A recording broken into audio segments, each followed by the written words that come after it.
প্রিয় শিক্ষার্থীবৃন্দ, আজকে আমরা রাইট ফর্ম অফ ভার্বগুলো নিয়ে একটু আলোচনা করব।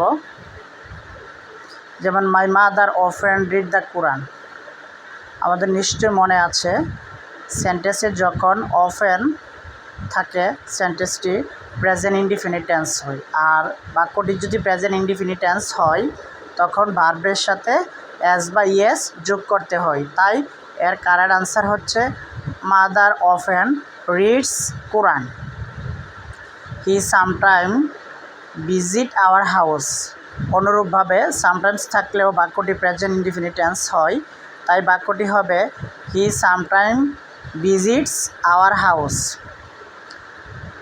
পরের সেন্টেন্সটি হচ্ছে ইট ট্রেন্ড হোয়াইল আই স্লিপ।